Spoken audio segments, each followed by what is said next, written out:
Mesdames et messieurs, bonsoir et bienvenue à Géopresse. Je suis donc heureux de vous retrouver encore aujourd'hui pour vous présenter votre émission consacrée à l'analyse de faits qui défraient la chronique. Aujourd'hui, nous allons tenter de répondre à deux questions. La première, sur quoi la RDC va dialoguer avec le Rwanda? Et la deuxième question, pourquoi la corruption demeure ou continue à régner en maître en République démocratique du Congo? Pour répondre à ces questions, je reçois des journalistes. J'ai à ma gauche, donc à votre droite, dans mon mat, journaliste au groupe de presse Géopolis Forum, et à ma droite, donc à votre gauche, Eric Izami. Il est journaliste à Antenne A, la chaîne de référence. Et à l'extrême gauche, il s'agit bien de Theodore Ngandou, également journaliste au groupe de presse Géopolis Forum. Voilà, comme annoncé, nous allons au cours de cette émission tenter de décrypter les questions qui concernent la gestion de la République démocratique du Congo. Mais avant d'entrer dans le vif du sujet, on va lire quelques journaux parus c'est vendredi 26 juillet 2024.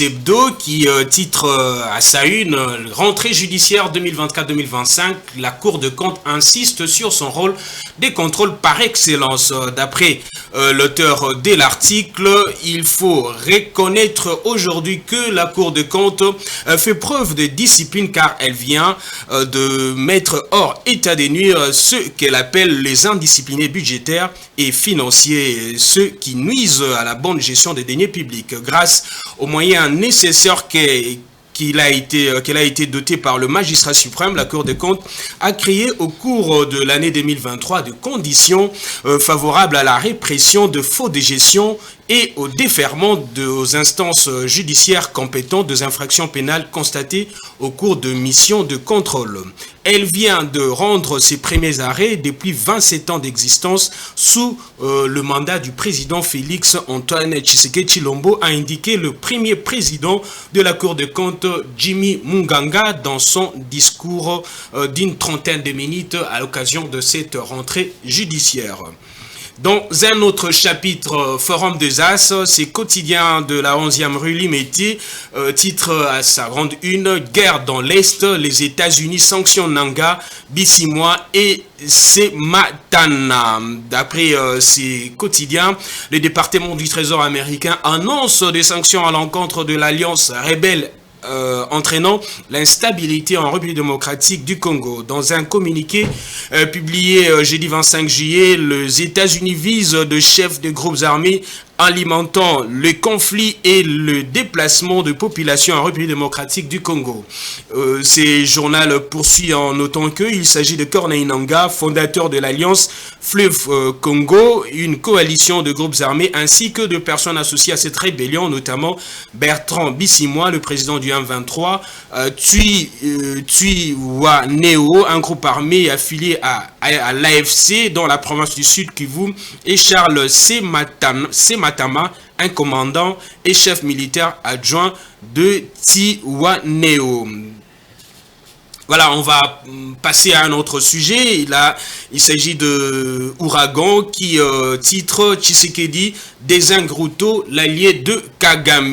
D'après ces médias, tout en réaffirmant sa volonté d'en finir avec l'activisme criminel de Kigali sur le sol congolais et de ramener la paix dans la partie orientale du Congo, Kinshasa, menacé par Kinshasa menacé par la coalition 23 RDF, Félix Tshisekedi a accusé ouvertement mercredi 24 juillet le président William Ruto du Kenya d'avoir pris fait et cause pour le Rwanda dans le cadre des négociations de Nairobi. Voilà, c'est tout pour cette revue de presse. On va maintenant passer à d'autres, au sujet annoncé au début de cette émission. Mais les journalistes qui sont sur ces plateaux peuvent aussi commenter l'actualité parue dans le journal de la capitale. Dans mon match, je commence avec vous. La République démocratique du Congo est sommée de menacer avec, de négocier avec le Rwanda. Plusieurs organisations, plusieurs États du monde, membres de la communauté internationale, conseillent la République démocratique du Congo à dialoguer avec le Rwanda. Mais la RDC n'entend pas de cette oreille, dit niet, elle ne va pas dialoguer avec le Rwanda ou le M23, ces groupes rebelles. Quelle lecture faites-vous? Alors, pour revenir tout d'abord au fait d'actualité que vous venez de soulever tout à l'heure, à propos des sanctions, il faut signaler également que l'Union européenne vient d'emboîter le pas aux États-Unis d'Amérique en sanctionnant également d'autres personnalités. Et il n'y a pas longtemps, je crois le 21 juillet, l'ambassadeur de la Belgique ici en RDC disait que voilà, leur pays était à pied d'œuvre puisque condamner aujourd'hui ne suffit pas. Il faut passer aux sanctions et la Belgique était en train de travailler pour effectivement qu'il y ait des sanctions. Et donc on peut se dire ici que effectivement un travail a été fait, mais on ne va pas s'arrêter à ça, puisque les personnes qui sont sanctionnées sont loin d'être celles, ou disons ne sont pas les seules pour lesquelles la RDC exiger des sanctions. Et donc, pour que cette action soit d'envergure totale, il faudrait que les États-Unis, encore l'Union européenne, au-delà de ces personnes qui ont été sanctionnées, puissent en sanctionner d'autres et on connaît qui c'est. Alors, par rapport à votre question, pour revenir à ça, elle est tellement, vous l'avez posée en une phrase, mais elle est tellement immense que ça demande en tout cas beaucoup de choses pour mieux y répondre. Mais allons-y quand même. Pourquoi la RDC ne veut pas négocier avec le M23 ou le Rwanda? Ça fait plus d'une vingtaine d'années que finalement le Rwanda n'a jamais quitté le sol RD congolais. Depuis que les années 96, d'abord avec le réfugié Hutu et Tutsi, et puis avec l'armée rwandaise en soi. Depuis 96, donc 97, les soldats rwandais n'ont jamais quitté le sol congolais, même si leur départ avait été acté en 2002 avec la signature du protocole entre Kinshasa et Kigali, à l'époque de Joseph Kabila, juste après l'accord de Sun City. Pourquoi n'ont-ils jamais quitté le Congo? C'est à ces questions-là qu'il faut répondre pour finalement trouver réponse à celle que vous venez de poser. En fait, tout le monde le sait. Tout le monde le sait que en arrivant ici, l'objectif au départ, c'était de poursuivre des Interamwe qui étaient considérés comme des génocidaires. Et une fois sur le sol congolais, on s'est rendu compte que voilà, ici c'était pratiquement le paradis, le pays où coule les laits et le miel, et on s'est décidé pratiquement d'avoir une mainmise sur certains territoires de la RDC. Vous vous rappelez que ces gens-là étaient tellement avides que en août, rappelez-vous, en août 1999, 99 pour parler comme les Français, les armées rwandaises et ougandaises en sont arrivées à se battre sur le sol d'autrui à Kisangani. Et donc, nous sommes tombés depuis lors dans une économie, dans une guerre, disons-le, économique au départ, mais après, avec le temps, cette guerre va virer à une guerre d'occupation définitive. Si il y a encore de doutes à cela, vous pouvez lire même certains discours ou certains messages prononcés par exemple par le président rwandais dans une des interviews qu'il a accordées par exemple à une chaîne africaine. Lorsqu'on lui pose la question pourquoi soutenez-vous le M23, il essaie de contourner la question finalement pour dire que, voilà, il y a de ce qu'il faut retenir, il y a de gens, il y a de ce Congolais qui ont été chassés ou à qui on refuse en quelque sorte le droit de sol. À qui l'on refuse le droit de sol. Et retenez ça, lorsque vous lisez après la plupart des accords, prenons par exemple l'accord avec signé entre le CNDP et la RDC, lorsqu'on parle de l'administration territoriale, vous lisez, vous voyez que c'est noté que le CNDP a proposé une administration territoriale, un modèle d'administration territoriale autonome. Lorsque vous êtes en train de mettre tous ces éléments-là ensemble, vous essayez de réunir le pièce du puzzle, ça vous renvoie finalement à vous dire que la notion de balkanisation qu'on évoque depuis les années 60 et qui se sont accentuées à un certain moment, ne sont plus finalement devint slogan. Et donc aujourd'hui, lorsqu'on s'est dit, on va aller négocier avec le Rwanda, si on refuse, je pense, à mon humble avis, c'est parce qu'on s'est dit, on va négocier sur quoi? Puisque au finish, l'impression que donne le voisin, c'est de vouloir avoir une mainmise définitive ou arracher quelques pans du territoire de notre pays.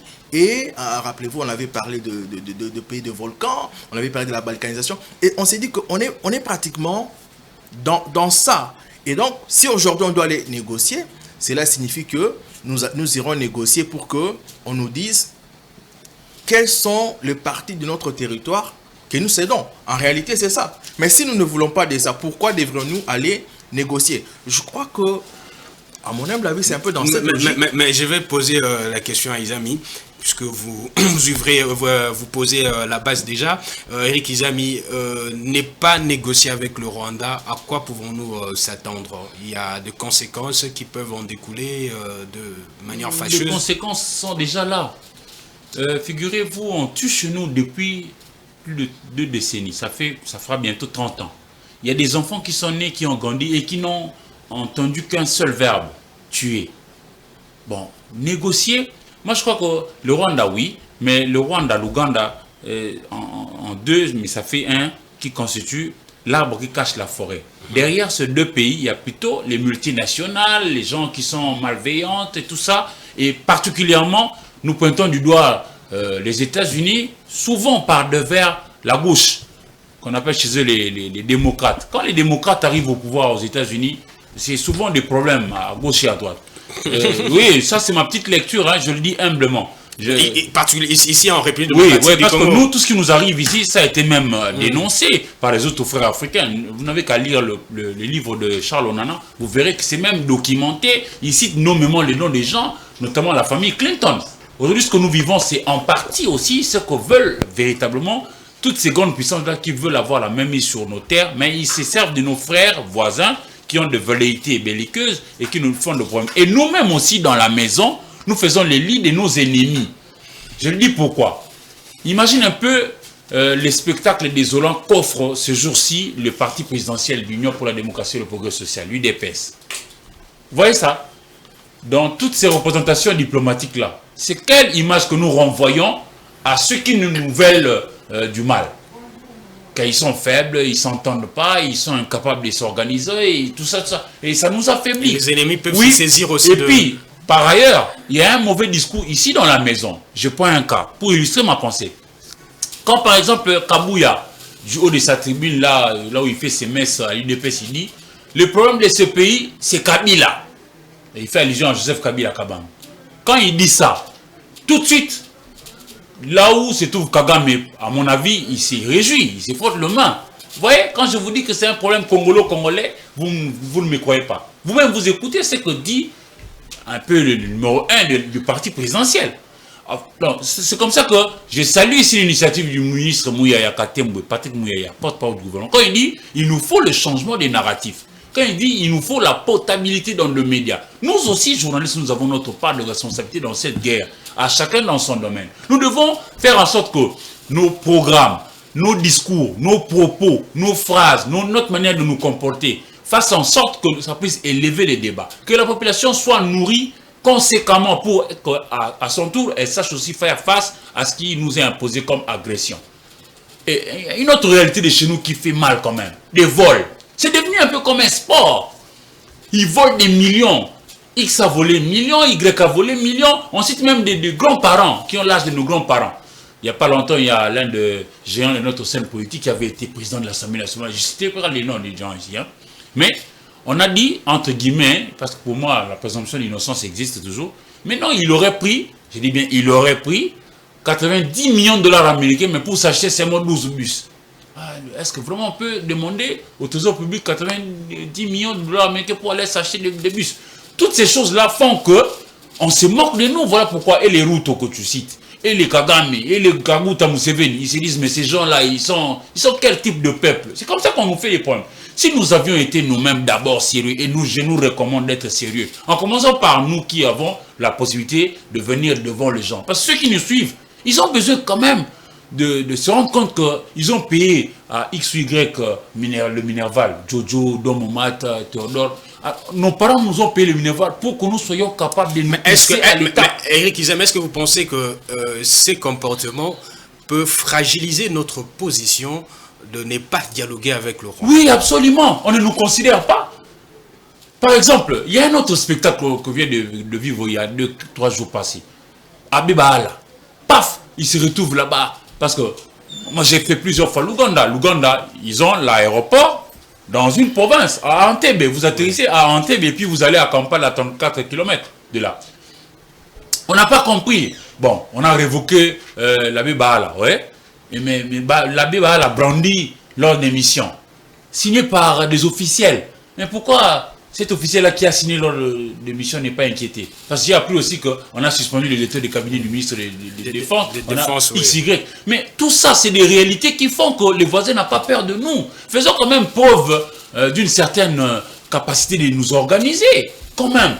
Le Rwanda, pour moi, je suis d'accord avec la position de Kinshasa. Oui, de ne pas dialoguer. Oui, avec le chef de l'État, je suis d'accord. Parce que quand même, on va dialoguer, pourquoi?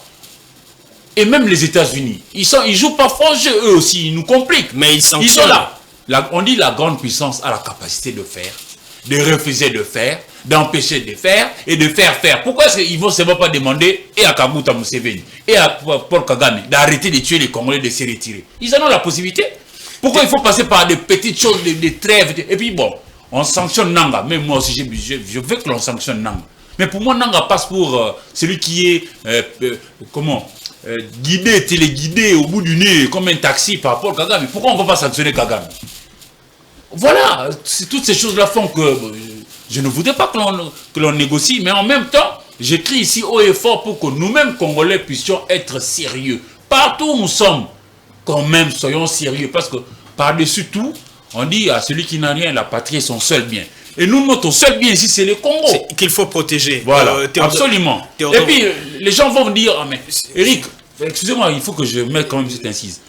J'ai eu le bonheur, tout petit garçon, de couvrir les élections de 2006 avec Mamalou, 2011 avec le pasteur Théodore Ngoyi Mulunda.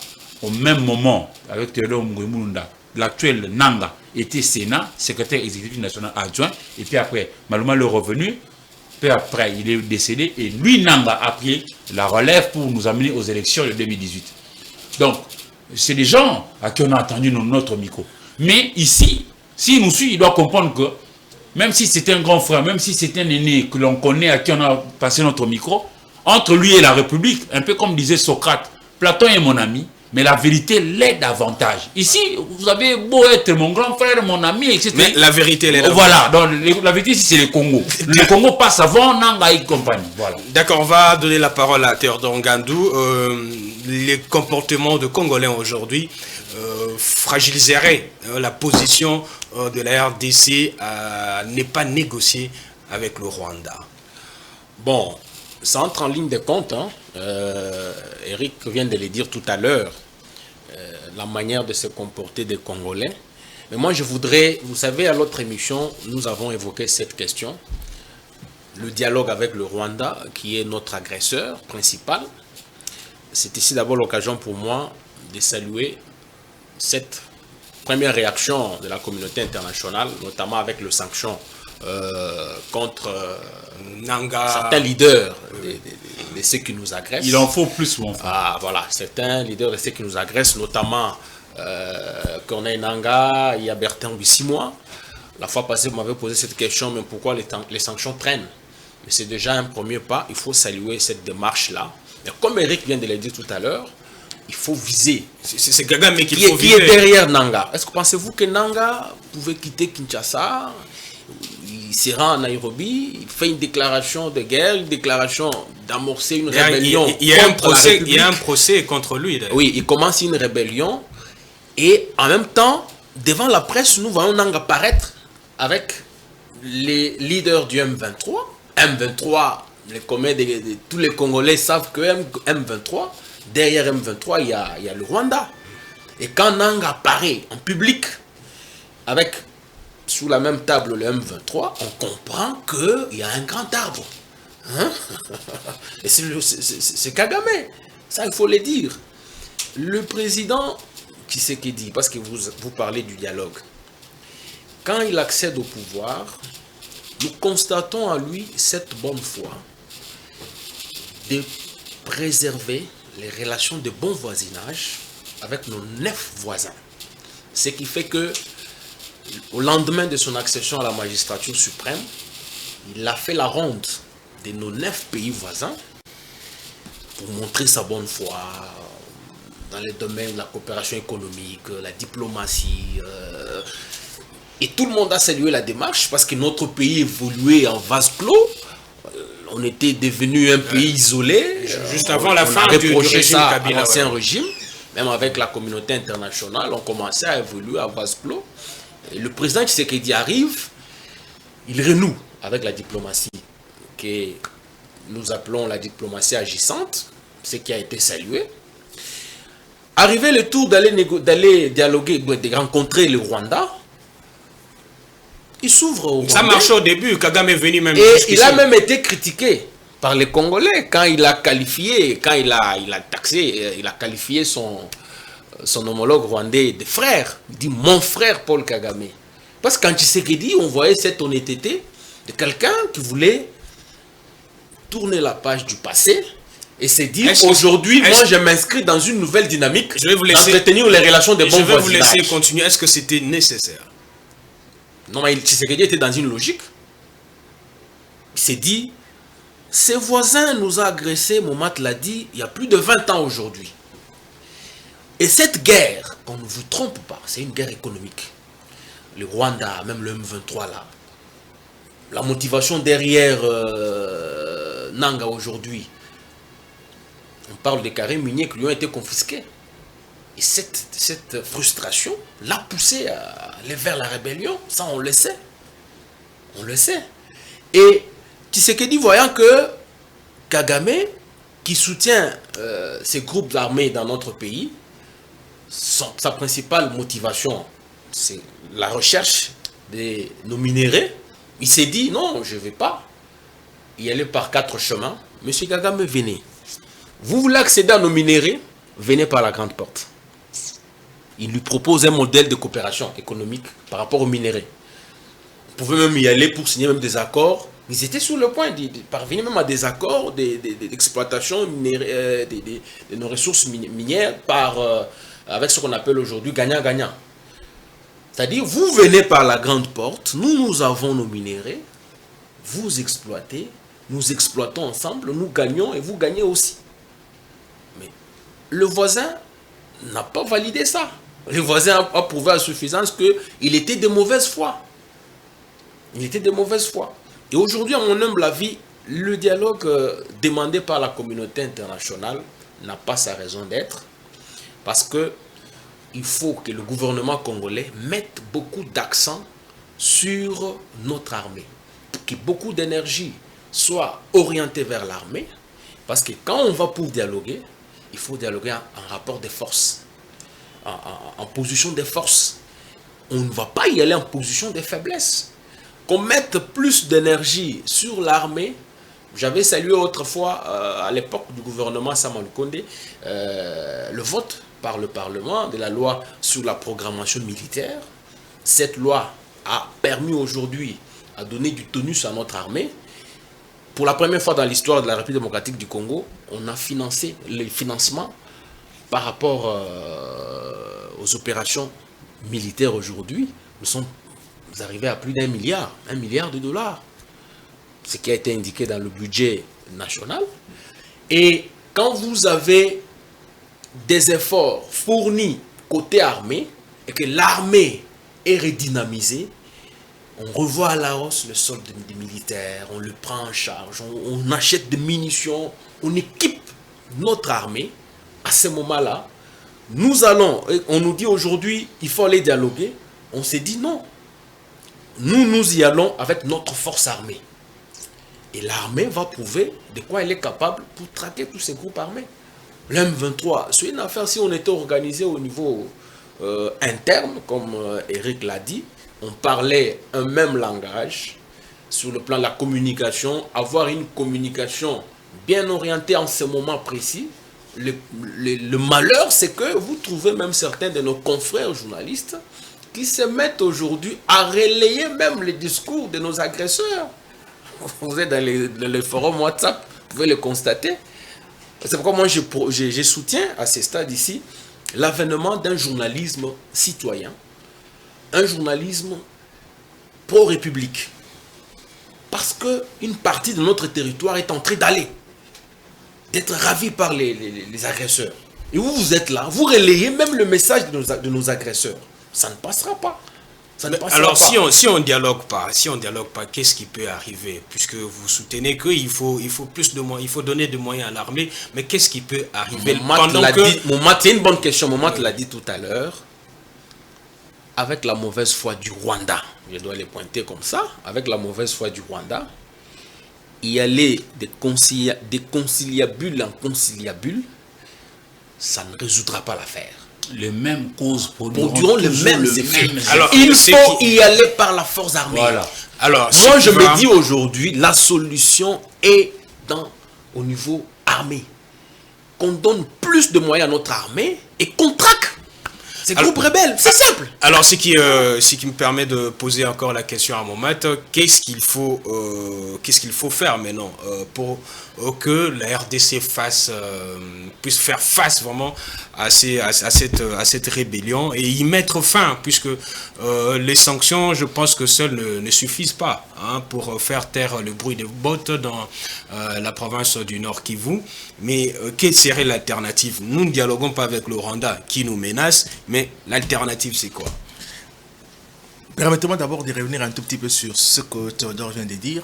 Et je me dis, si c'était la même pensée que notre diplomatie, ce que la RDC aurait appliqué une certaine diplomatie naïve, en ouvrant largement ses portes au Rwanda. Que n'avions-nous pas donné au Rwanda pendant toutes ces années? Sur le plan militaire, après l'agression de notre pays prouvée du Rwanda, nous lui avons ouvert le porte. Rappelez-vous par exemple de l'opération Umoja Wetu. Nous avons ouvert le porte à l'armée rwandaise officiellement. Bon, vous jugez que nous ne sommes pas en mesure de combattre le FDLR. Nous ne sommes pas en mesure de le mettre hors d'état de nuire. Venez nous aider comme vous êtes forts. Venez nous aider. Nous vous laissons notre territoire. Battez-vous à nos côtés. Nous allons éradiquer ces mouvements rebelles. On les a ouvert le porte. Ils sont entrés. Rappelez-vous, en 2019 déjà, 2019-2021, il y avait des opérations qui étaient en cours ici en RDC, des opérations militaires qui étaient en cours. Même si, de la part du gouvernement, on n'a jamais évoqué officiellement que le Rwanda y faisait contribuer à ces opérations-là, mais la plupart des sources ont documenté la présence de forces rwandaises sur le sol congolais. Donc, sur le plan militaire, qui est un bras de la diplomatie, on avait déjà beaucoup donné au Rwanda, puisque la principale préoccupation du Rwanda, la préoccupation principale, ou celle que l'on a toujours brandie, c'est nous sommes en insécurité parce que le Congo, notre voisin, est incapable d'éradiquer le FDLR. Et donc, nous lui avons donné la possibilité de venir lui-même faire ce job-là, ou de venir le faire avec nous. Ça n'a pas marché.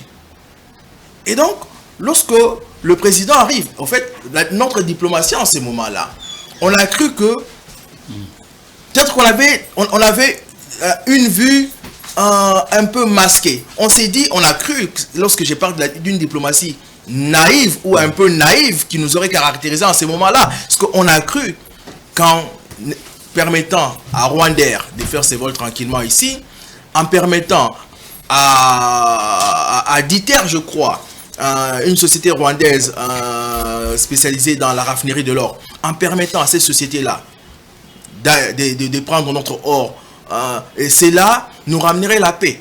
Mais ça, ce n'est pas comprendre les enjeux véritables derrière cette guerre.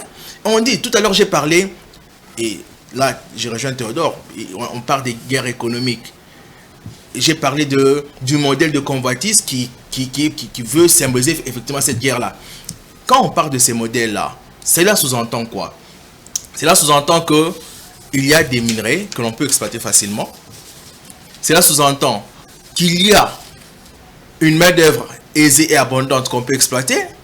Cela sous-entend également qu'il y a un réseau des personnes qui achètent ce minerai-là. Et un autre réseau des personnes qui fournissent les armes. Donc, il se pose un problème d'approche pour mettre fin au bruit de bottes qui dérange, qui sème la désolation dans la... L'actuel président de l'Assemblée nationale, dans un de ses voyages, ici demandait, nous ne comprenons pas comment les investisseurs ne viennent pas chez nous. Ils vont ailleurs. Je crois que vous vous souvenez de cette phrase. Ils vont chez le voisin. Nous leur avons dit, venez. Pour moi, c'est là que se trouve la clé de la résolution du conflit. Comment est-ce que nous posons notre problème avec non les intermédiaires que sont le M23, le Rwanda, l'Ouganda, mais avec les multinationales derrière eux.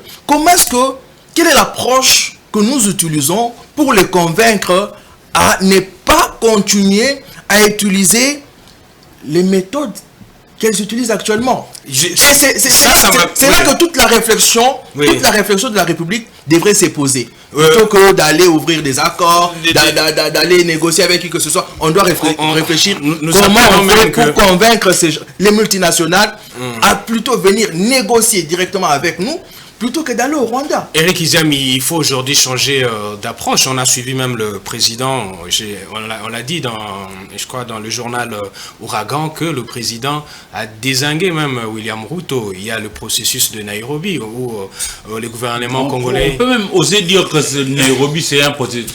C'est révolu, c'est dépassé déjà. Ouais. Mais est-ce qu'il se pose un problème d'approche pour vraiment résoudre ces problèmes? Bien, qu'est-ce qui se passe comme vient de... Mais dans mon moment, tu as raison. Dans mon moment, tu as raison. Et je vais quand même aller un peu plus loin. Quand dans mon moment dit qu'en ces moments-là, nous, on a quand même fait preuve d'une diplomatie naïve, dans mon moment, tu as totalement raison. Et la preuve, c'est quoi? Chez nous, c'est hors de là que je m'y mette. Quand les acteurs politiques gèrent le pays, leurs opposants n'ont que faire de ce qui se passe. Ils se disent, mais tiens, et ils ne peuvent que... C'est leur problème. Ouais, c'est leur affaire. Attendons notre tour. C'était l'erreur commise par l'ex-opposition, devenue aujourd'hui majorité au niveau du pouvoir. Parce que tout ce qui avait été plutôt fait sous le président Kabila Joseph, pour eux, en ce moment-là, était mauvais, était mal. Alors que, quand même, les acteurs politiques, toutes les tendances confondues, doivent appréhender, doivent intérioriser la notion de la continuation de l'action de l'État. Ils auraient été dans cette approche-là, peut-être qu'on aurait eu aussi à gagner certaines batailles. Donc, Mouma, tu as raison de dire que c'était une diplomatie naïve. Et heureusement qu'on se ressaisit petit à petit. Donc, il faut changer d'approche. Il faut activer d'autres moyens pour pouvoir chercher la solution. Remarquez bien, toutes nos têtes pensantes de nos partis politiques ici, quand vous interrogez Augustin Kabouya, Prince Epenge, XY, c'est difficile qu'ils abordent des questions sérieuses de manière à ce que, par exemple, vous lui posez la question, comment faire pour, par exemple, trouver de l'emploi à nos jeunes enfants. C'est difficile qu'ils vous donnent des pistes, des solutions. Voici comment est-ce que moi je pense pour donner du travail à nos jeunes. Comment est-ce que je pense pour créer des écoles? Comment est-ce que je pense pour que tout le monde puisse avoir l'eau? Avec toujours les accusations. Avec que c'est toujours X. Ils s'y rentrent dedans, je ne sais pas. Ils ont, dans la plupart des cas, je ne dis pas que tous ils sont mauvais, il y en a de bons. Parmi les acteurs politiques congolais, il y en a des bons. Mais malheureusement, ils sont encore nombreux à avoir la formule de la politique gâteau. Je le dis pourquoi? Parce que c'est comme si le Congo était un gâteau qu'il faut attendre son tour pour pouvoir couper le morceau pour manger. Parce qu'une autre réalité, quand on dit X personne a volé des millions, même s'il est présumé innocent, mais c'est comme un sport, ça ne nous aide pas. Alors, c'est comme ça que pour moi, d'un côté, je pense que nous devons former nos enfants. Quand je dis former, ça dit à partir de la maison. De temps en temps, leur expliquer c'est quoi les Congos. Qu'est-ce que ça représente pour nous-mêmes, Congolais. Et puis c'est quoi les Congos, qu'est-ce que ça représente pour l'Afrique. Quels sont les enjeux qui peuvent naître de parce que nous avons dans notre manière, dans notre caractéristique ici, un scandale géologique, un scandale agricole, tout ce qu'on peut imaginer. On dit même pays solution. Nous ne sommes pas pays solution de par l'effort que vous et moi avions déployé. Non, nous sommes pays solution par rapport à ce que Dieu nous a dotés. Mais apparemment, jusqu'ici, nous n'avons pas encore, nous tous, on ne fournit pas d'efforts pour nous journalistes y compris, nous n'avons pas encore suffisamment réussi à montrer aux autres qui nous regardent avec une convoitise, un regard convoitisant, que nous sommes nous-mêmes aussi à la hauteur de gérer notre vaste et beau pays. C'est comme ça que j'insiste sur la formation. Et puis, que l'on fasse quand même attention à cette notion de la bonne redistribution de richesse nationale. Imaginez un peu que l'on dise aujourd'hui que chaque médecin aura 15 000 $ américains. Je vous dis, vous verrez que toutes les facultés de médecine vont être bondées d'étudiants. Parce qu'ils savent qu'ils vont bien gagner demain. Faisons des choses comme ça, plutôt que de rester seulement dans un seul chapitre. Aujourd'hui, parler avec tout Congolais, il vous dira que pour mieux réussir, il faut aller en politique. C'est une tare, nous devons résoudre ces problèmes-là. La bonne redistribution créerait quand même un certain équilibre parmi nous. Parce que jusque-là, nous devons prioriser, à mon avis. Vous voulez dire un mot, puisque oui, le troisième secteur. Je voulais juste dire parce que on doit boucler avec ce sujet. Oui, parce que Isam dit, c'est tout simplement de réorganiser l'État. Puisque l'État a 3 missions. Il y a la mission régalienne, celle de protéger l'intégrité territoriale. Voilà. Ok, c'est une des missions de l'État. Pour ne pas toutes les citer, l'autre mission, la deuxième, c'est de veiller sur la redistribution équitable des ressources naturelles. Ça aussi, ça crée des frustrations. Et il n'y a même pas... il y a des cas vraiment évidents que l'on peut citer ici, des gens qui sont frustrés parce qu'ils n'ont pas été dans la redistribution équitable de richesse. Eric Ziami, un mot et puis on va boucler le sujet avec... et vous verrez que si nous sommes sérieux, il y a même Laurent Désiré Kabila qui avait déjà, avec un embryon, commencé par la volonté de créer nous-mêmes nos munitions, nos armes à partir de l'ICASI, je crois. Oui, nous devons y penser. Parce que le mal de chez nous, c'est que les Congolais, on réfléchit bien. On se met aussi d'accord souvent. Mais lorsqu'arrive le moment de mettre en pratique ce qu'on se dit dans la bouche, ce qu'on a écrit avec signature, c'est là où ça casse. Au niveau de la conférence nationale souveraine, on était des enfants, mais on a appris ça de nos parents. Il avait été dit que nous devrions placer des bases militaires partout où nous avons des frontières avec les autres. On n'a jamais fait ça. Voilà pourquoi on nous fait des incursions. Aujourd'hui, nous parlons de ce que nous fait les Rwanda. Les frontières sont mais le Sud-Soudan aussi, moi j'ai vu le problème de Mbororo, par exemple, dans les bases où il est là-bas. Nous devons quand même prendre les choses. Si on s'est mis d'accord sur un certain nombre de choses, nous devons aussi réaliser la chose pour laquelle on s'est mis d'accord. Comme ça, on avance jusqu'aujourd'hui. En Allemagne, en France, aux États-Unis, en Russie, on continue toujours à former les militaires. Mais nous, à un moment donné, on va former, à un autre moment, on va laisser. On ne l'applique pas. Monsieur le chef de l'État, avec tous les honneurs dus à votre rang, réhabilitez-nous Kotakoli, Seta, Kibomango, Baz Kitona, Baz Kamina, toutes ces choses-là, réhabilitez ça. Et puis, faites le renversement des tendances. Au lieu de donner à un député national 21 000 $ américains pendant 5 ans. Ça va lui faire une affaire de 1 260 000 $ américains, hein, monsieur comme Jean-Jacques Mamba. Et puis après, il va vous tourner le Kazakh.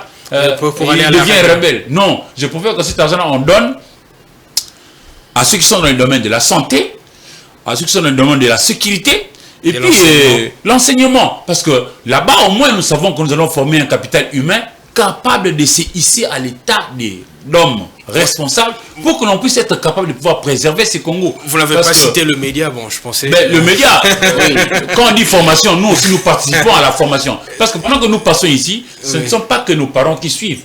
Nos jeunes enfants aussi peuvent suivre. Ils peuvent aussi apprendre. Parce que, non, c'en est tôt. C'en est tôt.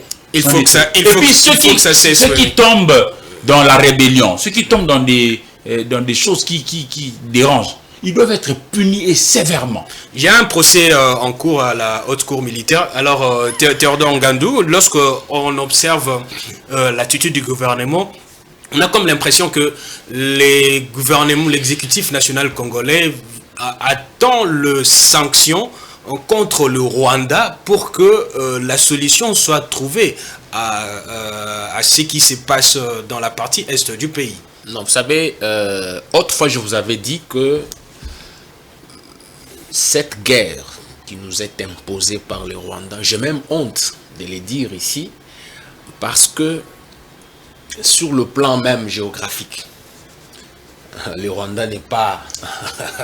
Plus ou moins 26 000 km. Ne représente absolument rien 15 millions d'habitants par rapport à la République démocratique. Mais ils ont misé sur la formation de leurs enfants, faisant autant. Voilà, c'est avec larmes aux yeux. C'est avec larmes aux yeux que je parle aujourd'hui. Parce que si on se met tout le temps à dénoncer cette agression rwandaise, c'est comme... un crapaud qui nous affaiblissons davantage. Alors moi, je pose autrement. Je pose la question autrement. Oui. Est-ce que c'est avec les sanctions contre le Rwanda, le régime Kagame, qu'on pourra mettre fin? J'avais dit qu'il fallait y aller sur deux tableaux. Oui. Nous avons la diplomatie. Momat, peut-être m'a pas bien saisi quand je parlais de la diplomatie. Quand le président, en tant que nouveau président, s'est ouvert aux voisins. Vous savez, la diplomatie constitue aussi une de branche pour un chef d'État, un moyen d'action pour un chef d'État. Mais aujourd'hui,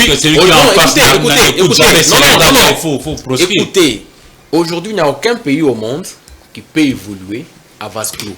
Ça n'existe pas. Ça, c'est un aspect. Maintenant, quand vous y allez avec la diplomatie et vous découvrez... Pensez-vous que quand Tshisekedi s'ouvrait au Rwanda, il avait zappé, il ne savait pas, il avait oublié tout le mal que le Rwanda nous a fait? Non, il le savait, il savait ça. Mais il s'est dit, bon, moi je vais à peine d'accéder au pouvoir, cher voisin Kagame, venez, on va parler. Il est venu même au stade lors des obsèques de son feu papa. On a vu Kagame venir. Ça a été une bourde de l'histoire. Non, on a vu Kagame venir. Non, mais... Donc, c'était dans cette dimension-là diplomatique. Mais je me dis ceci. À côté de l'action diplomatique, qui est déjà bonne. L'action diplomatique aujourd'hui, pour la première fois dans l'histoire de ces pays, on pointe le Rwanda, on pointe Kagame, et il est affaibli par rapport à ça. Il l'a reconnu lui-même sur le plan international, même dans le média international, il a reconnu. Il a reconnu que aujourd'hui, moi je ne le crois pas. Aujourd'hui, le pouvoir de Kinshasa l'a mise en difficulté sur le plan de cette dénonciation d'abord publique. Ça, c'est un aspect. Alors, le deuxième aspect des choses aujourd'hui, Rwanda bénéficie toujours. Ça, nous devons tous ici autour de la table nous mettre d'accord. Que le deuxième aspect des choses, si nous voulons être demain un pays sérieux, mettons le moyen nécessaire dans l'armée. Parce que nous pouvons lever l'option aujourd'hui de dialoguer. Demain, un autre pays voisin pourra nous agresser. Si jamais le Rwanda est affaibli, un autre pays voisin va dire « je les agresse » parce que demain on ira à la table des négociations. Mais si de loin, ils se disent « c'est un lion, c'est un grand pays, c'est... » En tout cas, n'osez pas. Pourquoi on dit aujourd'hui les lions sur le plan biblique, on parle des lions de la tribu de Judas, qui est le Seigneur Jésus-Christ. Hein? on peut aujourd'hui prendre la République démocratique du Congo, parce que si vous venez en Centrafrique aujourd'hui, c'est le plus grand pays de l'Afrique, la partie centre, je dirais même toute l'Afrique, non? La République démocratique du Congo. Hein? Mais nous devons les venir aussi de manière véritable. Alors, cher Théodore, ayons une armée à la grandeur, à la hauteur de notre pays. C'est comme ça que je vous dis. Notre armée aujourd'hui n'a pas démérité. Parce que si vous comptez la période, moi Bunagana est tombé, j'étais à Goma. Hein? J'étais à Goma quand Bunagana est tombé sous les mains de rebelles. Et je me disais, oh, Bunagana tombe. Donc, quand j'ai demandé à nos compatriotes de Goma, Bunagana et Goma, les rebelles peuvent nous atteindre en combien de temps? Non, si on ne met pas du sérieux, du jour au lendemain, ils peuvent atteindre Goma. Mais notre pays a mis du sérieux, le gouvernement a mis des moyens, on a donné les moyens à l'armée, Goma n'est pas tombé, Goma est sécurisé, donc notre armée fait des prouesses aujourd'hui. Mais on va passer à notre sujet. Non, on va passer à notre sujet, s'il vous plaît. Sans la sécurité, 30 secondes, toujours prôner 30 secondes. La règle des 3 P. Pour moi, il faut toujours prôner la règle des 3 P. La règle des 3 P veut quoi? Que nous ayons d'abord la paix. Avec la paix, nous allons créer notre pain. Et lorsque nous aurons mangé à satiété, avec une armée, nous allons penser au progrès. Une armée forte. Il dit vrai, ce qui est dit il est en train de monter en puissance. Mais seulement, je voudrais que nous soyons sérieux sur toute la chaîne.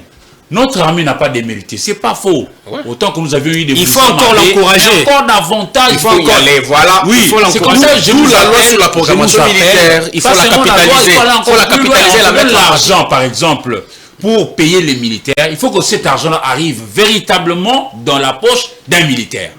Vous voyez, je suis en train d'insister. Ça, c'est des efforts que je vois quand même, ça s'est fourni. Hein. Ça, il faut aussi les souligner. Oui, mais je voudrais qu'on fasse davantage. Parce que chez nous, jusqu'aujourd'hui, là, on dit, ce sont les politiques.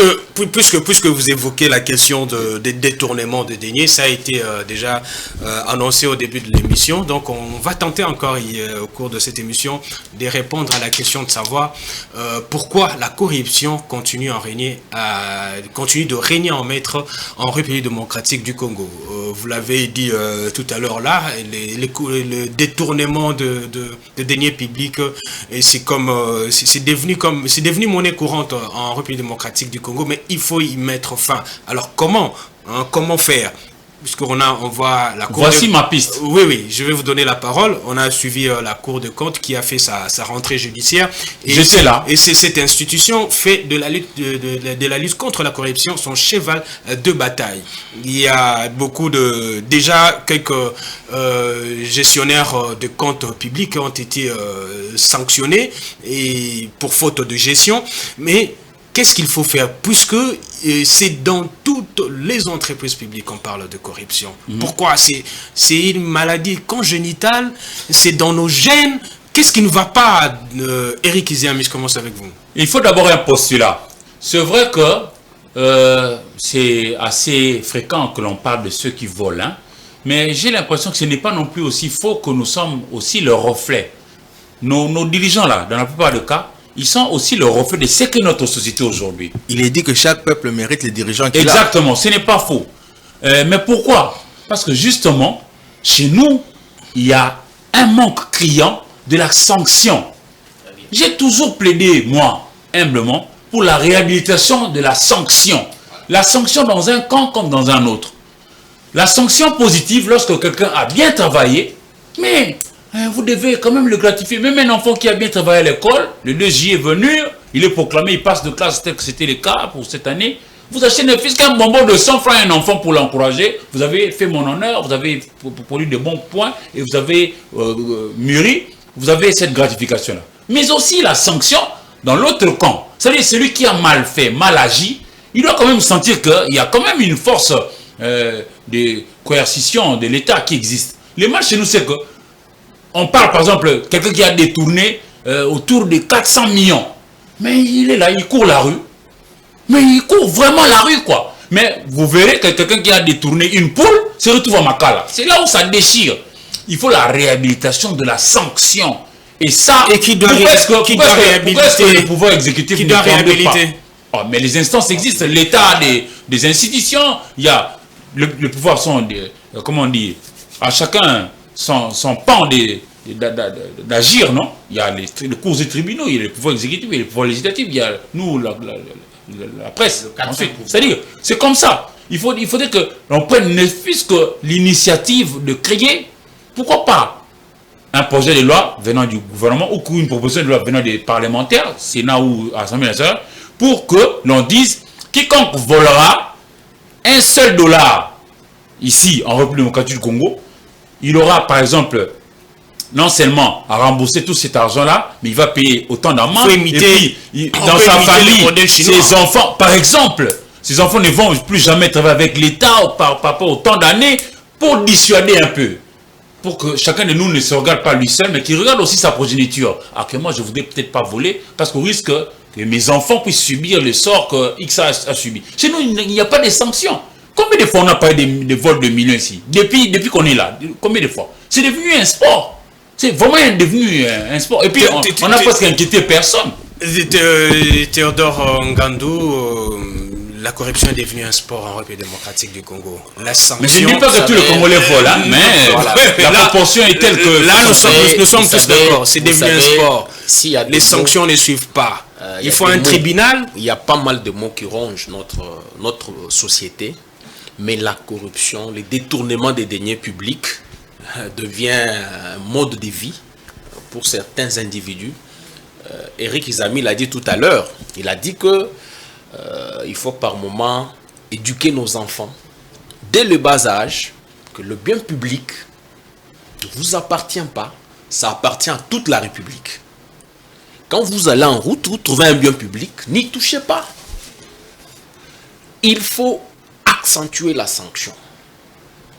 Il faut accentuer la sanction.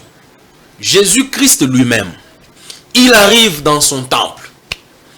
Il trouve un groupe d'individus qui ont transformé le temple en une caserne de voleurs, en un marché. Qu'est-ce qu'il a fait? Il a pris la chicotte, il a sévi. Donc rien ne peut marcher si on ne chicote pas. Et en réalité, il faut aujourd'hui, il faut y aller de manière pragmatique. Il y a un dirigeant qui était en prison. Lequel? Non, mais je regrette lequel? Je regrette le fait je regrette le fait que Vital a été lavé. La sanction a été activée, mais après un certain moment, la complaisance s'est invitée au débat. On sanctionne quelqu'un aujourd'hui, on assiste même à des interpellations. On assiste même à un emprisonnement de gens, mandat d'arrêt provisoire, mapping, on appelait ça comment, le map, on mappe quelqu'un là-bas, on envoie les dossiers en fixation, le procès commence, on condamne quelqu'un après, bon, finalement on voit rien. Le président de la République lui-même s'est plaint de ça pendant la campagne. Il dit, mais on arrête quelqu'un, il a détourné 100 millions, 200 millions, mais on ne restitue pas ça. On ne confisque même pas le bien qu'il s'est acquis avec cet argent-là. Et ça reste comme ça, on tourne la page. Demain, quelqu'un d'autre vous apprenne, et c'est toujours des millions, hein.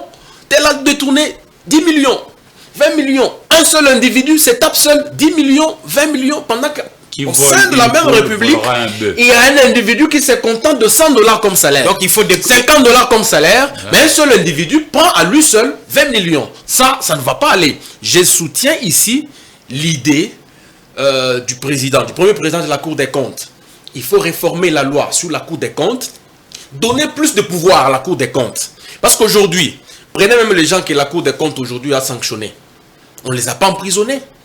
On vous dit, vous payez une amende de 5 millions de francs congolais. C'est-à-dire, on lui coupe ça sur son salaire. Sur son salaire. S'il est directeur général d'une entreprise publique, on coupe ça directement à la retenue, à la source. On coupe ça sur son salaire. Mais il faut aussi la prison. Mais si on renforce le pouvoir de la Cour des comptes, on dit, monsieur la Cour des comptes, on met à côté de vous, un tribunal. Non, un parquet.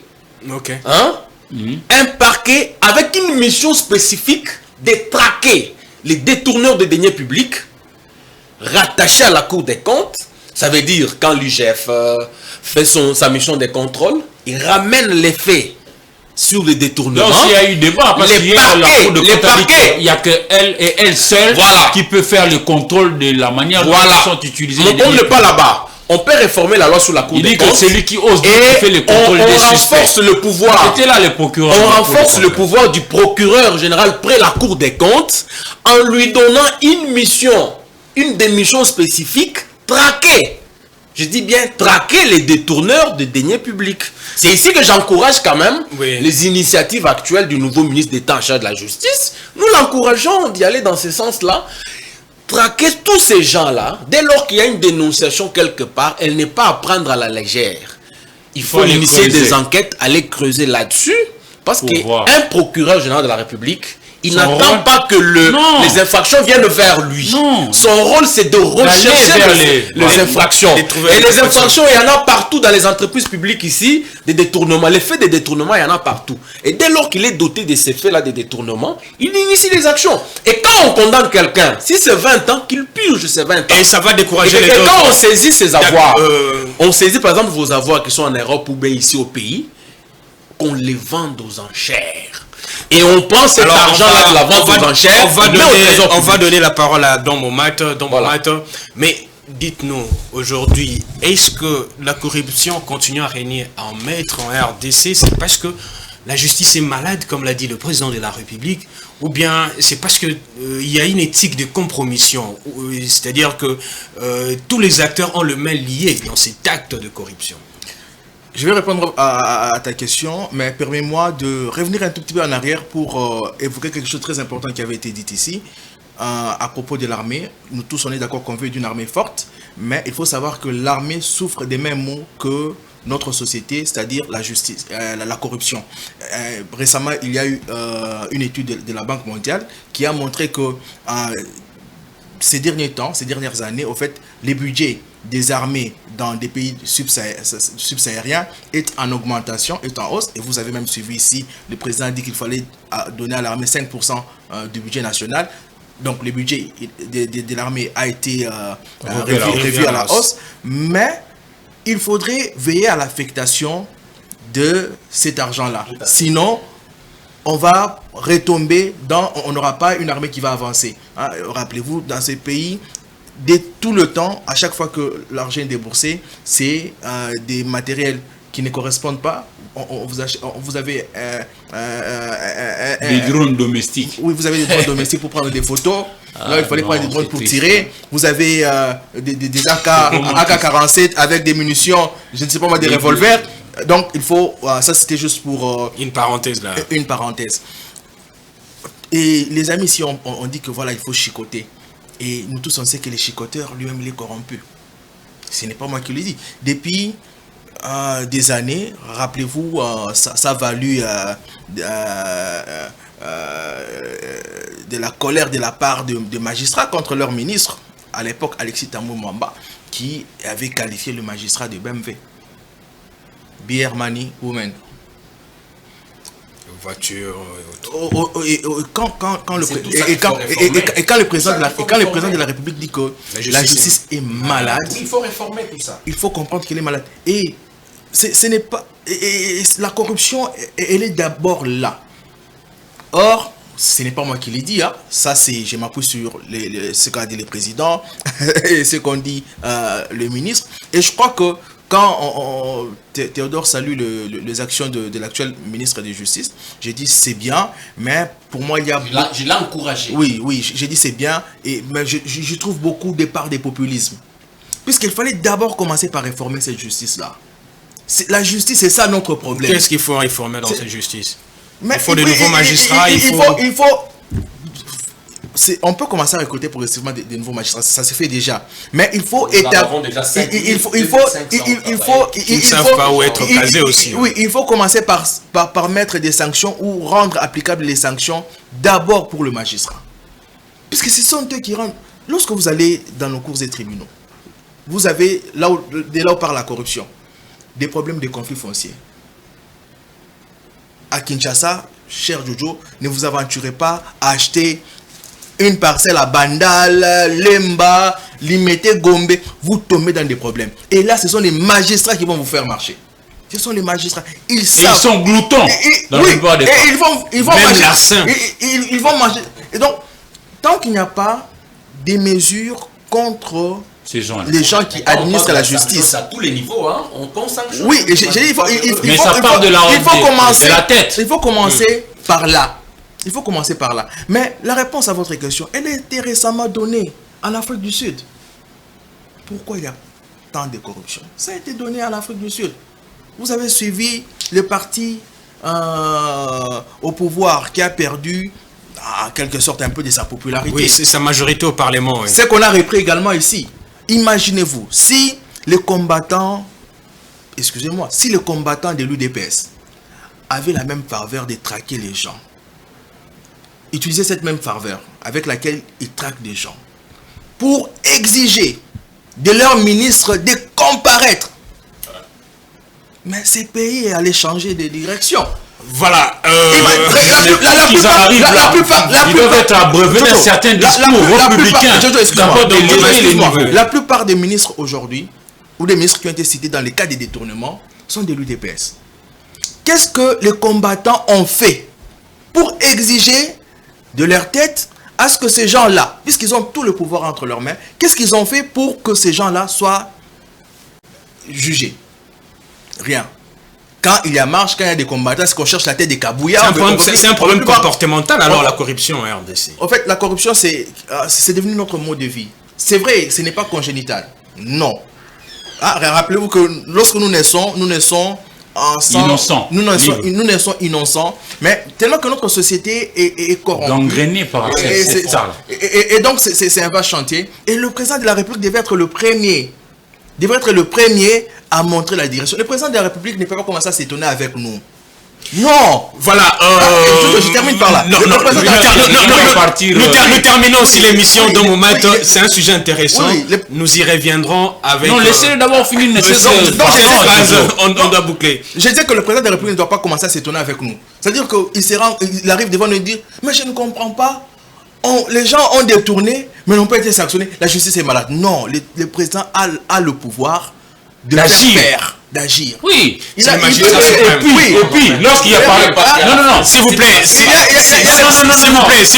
vous plaît.